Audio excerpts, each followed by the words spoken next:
(1801년) 경상도 언양현 외곽 박씨 가문의 안채마당. 꽃씨를 뿌리며 뛰노는 5살 딸아이를 흐뭇하게 바라보는 봉순. 그녀 뒤로 차가운 목소리가 내리꽂힌다. 지 애미 닮아 몸만 산더미 같구만. 대청 위에 선 시어머니 안씨 부인. 창백한 얼굴, 마른 체구, 매서운 눈빛. 봉수는 화답 대신 고개를 깊게 숙인다. 그때 사랑방 안에서 들려오는 거친 기침. 봉순이 딸을 내려놓고 급히 달려가려는 순간 시어머니가 가로막는다.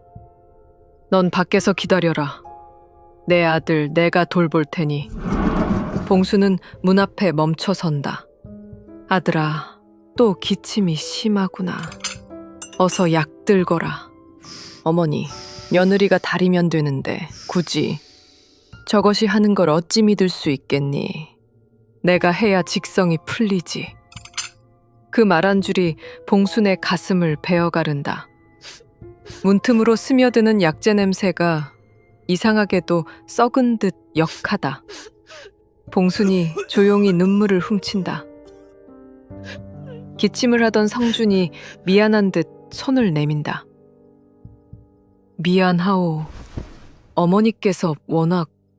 괜찮아요. 제가 더 잘하면 되지요. 잠시 침묵. 성준의 기침이 다시 터지고 봉순이 등을 쓸어준다. 달빛 아래 문퉁지 사이로 스며드는 찬바람 속에 시어머니의 희미한 그림자가 비친다. 이튿날 아침, 하인이 소리를 지르며 봉순을 찾는다. 하인이 울먹인다.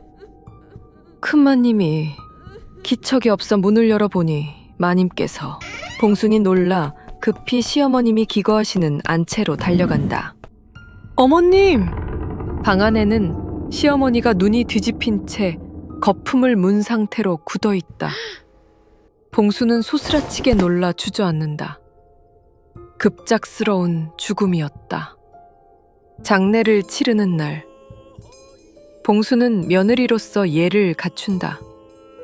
하지만 마음 한구석엔 묘한 후련함도 있었다. 이제 좀 편해지려나. 49제를 마친 날 밤 창호 밖에 바람이 세차게 분다. 잠들어 있던 봉순이 어디선가 들려오는 나직한 숨소리에 눈을 뜬다. 촛불이 파르르 떨리며 길게 흔들린다. 갑자기 방문이 벌컥 열린다. 불안감에 심장이 두근거린다. 그 순간 문 앞에 흰 소복을 입은 여인이 서 있다. 긴 머리를 풀어헤 친 여인이 천천히 다가온다. 봉순이 고개를 드는 순간 여인은 치맛자락을 휘날리며 눈앞으로 쏜살같이 날아든다. 온몸에 식은땀이 흐른다. 그날 아침, 봉순이 5살 배기 딸과 대청에서 놀아주고 있다. 딸아이 소희가 갑자기 고개를 들어 마당을 본다. 할머니! 딸아이가 빈 마당을 유심히 바라본다. 저기 어떻게 올라가셨지? 뭐라고? 봉순이 소스라쳐 마당을 쳐다본다. 아무도 없다. 저기 담벼락에 앉아 계시잖아요. 봉수는 온몸에 소름이 돋는다. 봉수는 아이의 말을 애써 잊으려 했다. 매일 정성스레 남편에게 약을 다려 먹이고 집안 살림을 돌보느라 바쁘다. 하지만 남편의 지병은 좀처럼 낫지 않는다. 그날 밤도 약을 다려 먹이고 안방으로 들어왔다. 그런데 아이를 돌보던 유모가 잠들어 있고 정작 소희는 보이질 않는다. 놀라서 유모를 깨운다. 소희는 어디 있느냐? 유모가 사색이 되어 벌떡 일어난다. 얼른 찾아내거라. 얼른. 같은 시각 우물가. 우물 안을 들여다보며 서 있는 소희. 왜 그 안에 계세요? 안 추워요? 잠시 후 물에 빠질 뻔한 소희를 하인이 겨우 잡아서 내려놓는다. 애기씨! 조금만 늦었어도 큰일 날 뻔했다. 아이는 그날부터 고열에 시달린다. 밤새 간호하며 겨우 잠이 든 순간 소희의 머리맡에 죽은 시어머니가 앉아 아이의 머리를 쓰다듬고 있는 모습이 흐릿하게 보인다. 어머님? 깜짝 놀라 일어나 보니 아무도 없다. 시어머니 사망 2달 후, 봉수는 울렁거리는 속을 부여잡고 찬물 한 사발을 들이킨다. 요 며칠 속이 자꾸 메스꺼리네. 마음을 너무 써서 그런가. 안색이 안 좋은데 의원에라도 가보는 게 어떻겠소. 며칠 후, 진맥을 받고 돌아오는 길, 봉순의 표정이 얼떨떨하다. 서방님, 제가 회임했대요. 성준이 기뻐하며 말한다. 정말이요? 네, 3개월이래요. 소희도 동생이 생기겠구려. 봉순이 미소 지으며 고개를 끄덕인다. 회임 후 5개월 뒤, 대낮에 졸음이 쏟아진 봉순이 잠들어 있다. 그런데 갑자기 묵직한 통증에 잠에서 깬다. 뱃속을 쿡쿡 찌르는 통증. 눈을 떠보니 죽은 시어머니가 자신의 배를 미친 듯이 짓밟고 있다. 시어머니의 검은 한복, 흩날리는 머리카락, 기괴한 웃음. 안 돼. 내 아이. 벌떡 일어나 비명을 지르자 시어머니의 모습이 사라진다. 하지만 뱃속에서 끔찍한 통증이 밀려온다. 그날 봉수는 아이를 유산하고 말았다. 성주는 깊은 슬픔에 빠졌다. 그날 밤 봉수는 잠을 이루지 못하고 하염없이 앉아 있었다. 배를 쓸어보지만 눈물만 흐른다. 가을이 깊어가는 오후, 봉수는 아이를 잃은 슬픔과 우울감을 견디지 못해 무기력하게 누워있는 날이 많았다. 마님, 요즘 집에 왜 이리 곰팡이가 쓰는지 모르겠습니다. 닦아도 계속 생기니 애기씨 피부병도 낫지를 않고 몸을 벅벅 긁어대는 소희. 집안엔 낮에도 축축한 습기와 썩은 내가 맴돌았다. 자다가 따가워 깨보면 지네가 기어다닌다. 성준이 자포자기한 표정으로 말한다. 집에 우환이 든 걸까? 직관을 불러야겠어. 백발의 직관이 집을 둘러본다. 이곳저곳을 살피던 직관이 유독 한 곳을 응시하며 발걸음을 멈춘다. 시어머니 방 앞. 이 방은 누가 기거하십니까?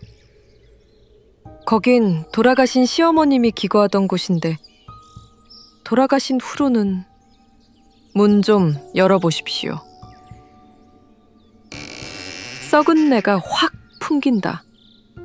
벽은 곰팡이로 뒤덮여 있고 구석엔 지네도 보인다. 직관이 방 한쪽 벽을 유심히 본다. 손으로 벽을 두드리자 소리가 좀 이상하다. 벽에 뭔가를 붙인 듯한 모습. 좀 뜯어보겠습니다. 벽지를 뜯으니 작은 문이 나왔다. 다락방이었다. 이건 대체 왜 이런 게... 지켜보던 모두가 놀란다. 직관의 얼굴이 창백해졌다. 문에는 빨간 부적이 덕지덕지 붙어 있었고 열지 못하도록 문틈도 부적으로 봉인되어 있었다. 성준이 손대려 하자 직관이 급히 막아선다.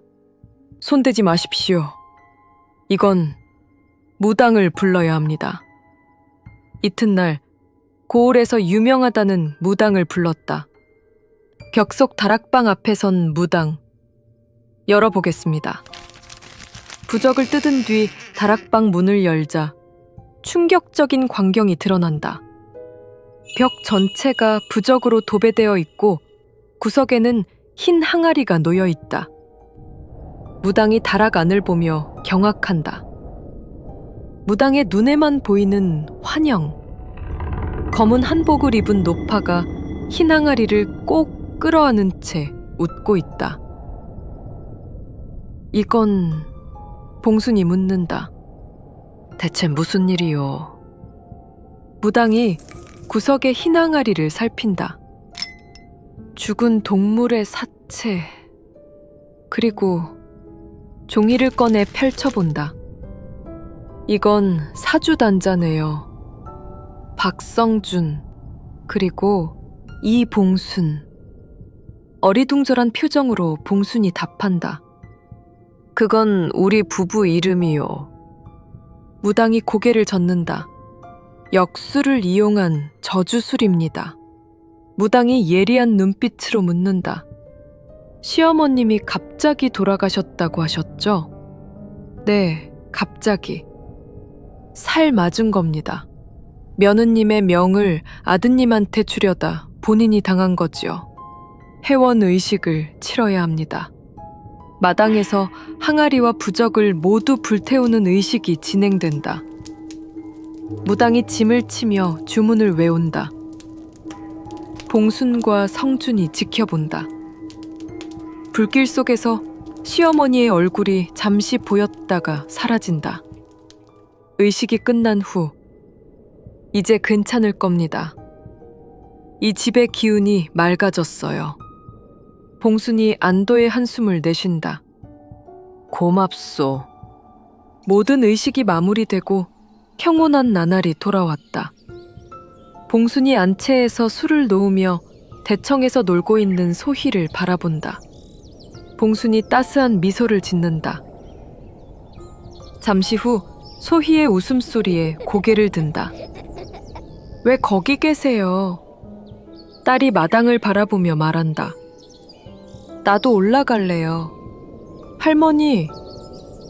봉수는 두 손을 떨며 아이 쪽으로 달려간다. 안 돼.